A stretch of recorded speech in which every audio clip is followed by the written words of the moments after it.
The new Netflix show Maniac came out on the 21st of September, and it labeled itself as a limited series, which I have never heard of before. It just came out on Netflix, so I thought I'd give it a watch. I'm currently halfway through at episode 5. The show is based on the original show from Norway, and then Netflix took it under its wing and, in my opinion, made it more, American. That's not to say it's bad. It definitely doesn't have that European feel that I feel like the Norwegian show does have. I've only seen the trailer for the Norwegian show. I haven't watched the original yet, but I am looking forward to watching that and maybe doing a video on comparison between the Netflix one and the original. It should be quite interesting to see how they compare. So, the Netflix show is currently starring Jonah Hill and Emma Stone, which are the main reasons why I watched the show to begin with. I think it's interesting to see them in a series rather than in movies. I'm not sure, but I don't think they've ever been in a series before, so I was really interested to see how they do in this one. And it's got a bunch of other characters. I don't really know much about them. It's quite interesting because the director, Kari Joji Fukunaga, I think I'm saying that name wrong, but I don't know, he's not very well known, or at least not in my opinion, he's not very well known. I had to look him up, and I've only been able to recognize 3 of his work so far: Jane Eyre, It, and The Alienist. I haven't watched, but I have seen the trailer, and I thought it looked quite cool. So it's quite interesting to see a new figure in the Netflix zone. The producer of this show, Patrick Somerville, he hasn't done many things before this. So again, I was quite interested to see how these two will collab to make this show, since they're not very well known. And this show has gotten quite good reviews so far from Rotten Tomatoes and IMDb. So again, I was very interested to see how the show will turn out, especially since apart from Emma Stone and Jonah Hill, the actors I don't know very well, and neither the people behind the screen. So pat on the back for them. It's quite nice to see new figures establishing themselves in the industry. Gives us hope for the rest of us. So the story follows the character of Annie, who Emma Stone plays, and the character of Owen, who Jonah Hill plays. And if you haven't guessed by looking at their faces, they are very depressed, the both of them. Owen has been diagnosed with schizophrenia, it seems, and Annie is a drug addict, as we're introduced to her, and she definitely has some anger issues. The thing that really annoyed me mainly about the show is that they introduced this really interesting point of view on schizophrenia. I wouldn't say it's realistic, I wouldn't say they were trying to make a point out of it, but you don't really see characters with that mental illness in particular. So I was quite interested to see where they would take it, and unfortunately it seemed that they sort of dropped the idea of schizophrenia after 3 episodes in.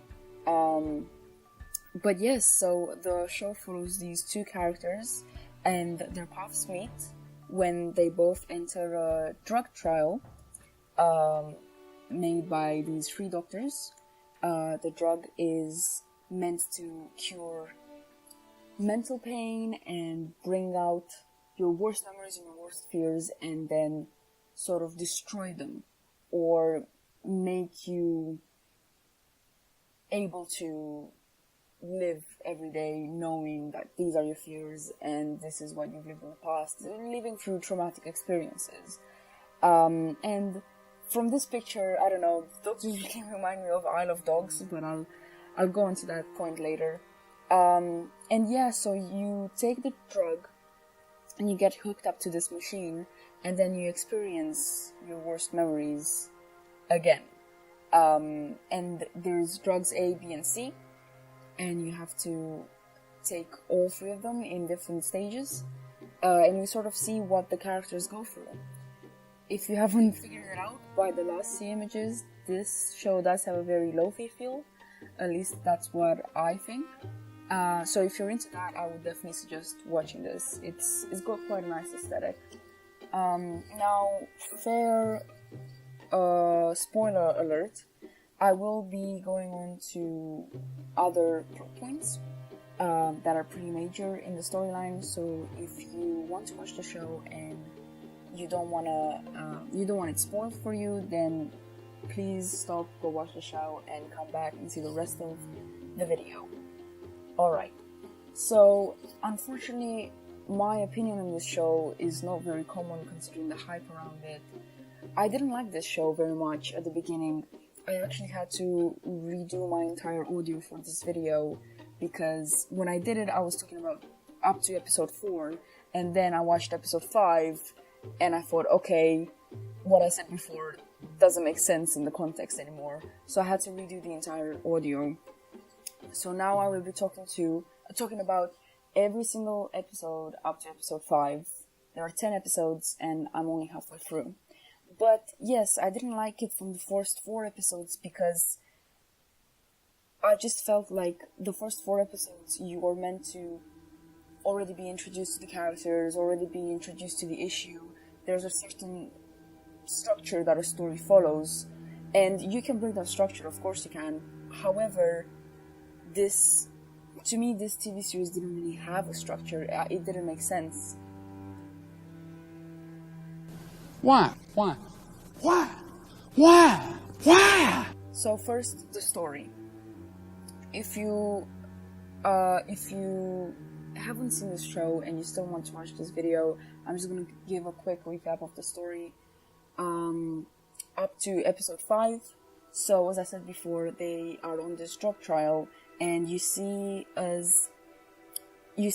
Stone's worst day of her life, which is when she got into an argument with her sister and then crashed her car, and she survived but her sister did not.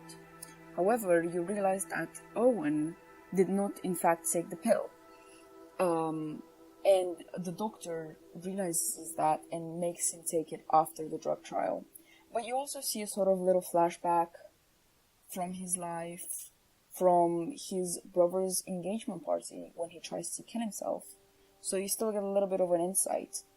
And in episode 5, currently what's happening is that they've taken the B pill, which is the pill that's meant to find all your blind spots and bring out even more memories and more darker stuff.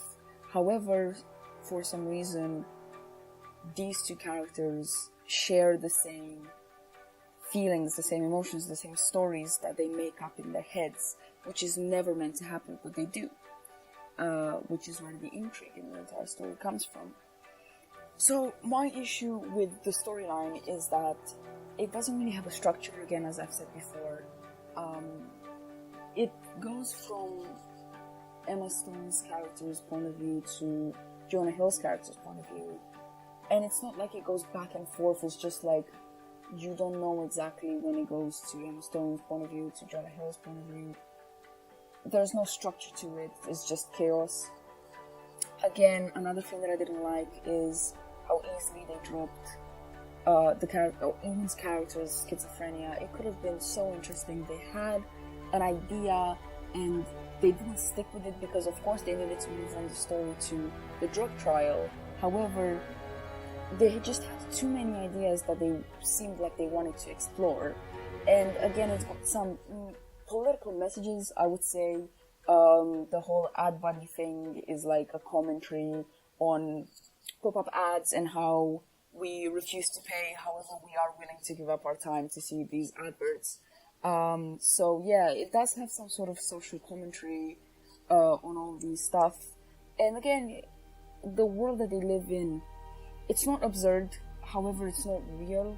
I don't know what the time period is, I don't know where they're from, probably America. It's clear from the technology and their outfits that this is meant to be a time period that reality hasn't been through. It seems like the 80s, however, it's got more advanced technology than the 80s would have. So we don't really know what time period they are in.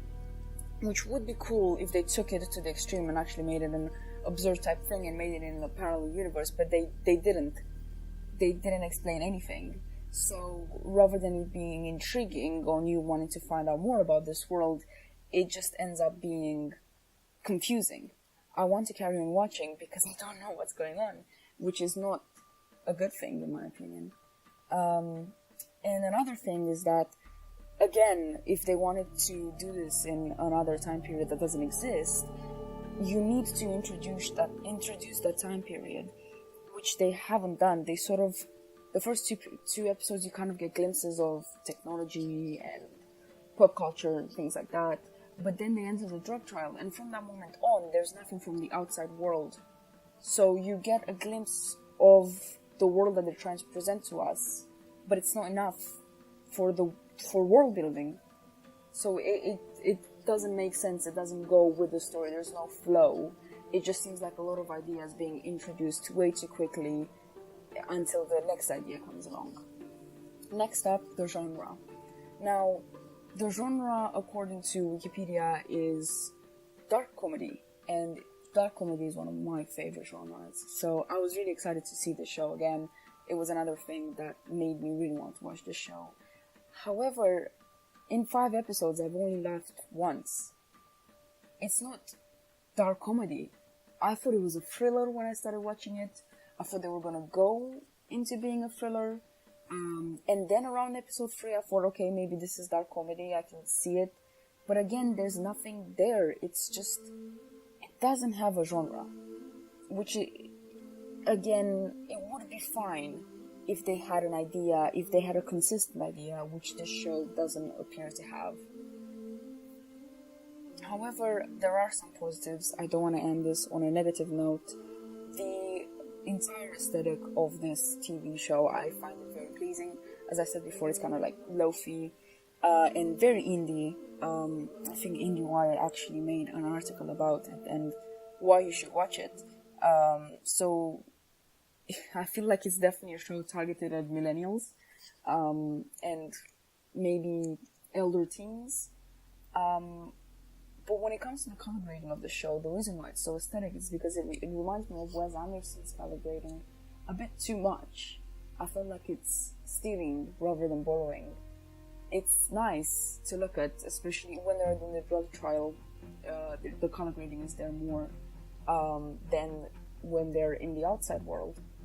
But again, I don't feel like it's something new. It feels like I've seen this before. So I feel like they could have played around with it a little bit more. But it is very nice to look at. The color grading is gorgeous. Whether it is very similar to Wes Anderson or it isn't, the color grading is great. And the costumes and the made-up technology that I've made, it's pretty cool. And also, as I've said before, I haven't finished the show yet. I think this is going to be like a part 1 review, and then when I finish, I'm going to make another part. So the resolution of this show could actually make the show great. The ending could explain everything, and this show could be amazing. So even though I said I didn't like it, I am open to change my opinion and to see where this show takes the storyline. Thanks for watching, guys. This has been my review of the Maniac. I might do a part 2, I don't know, I'll see, and I hope you have a good day.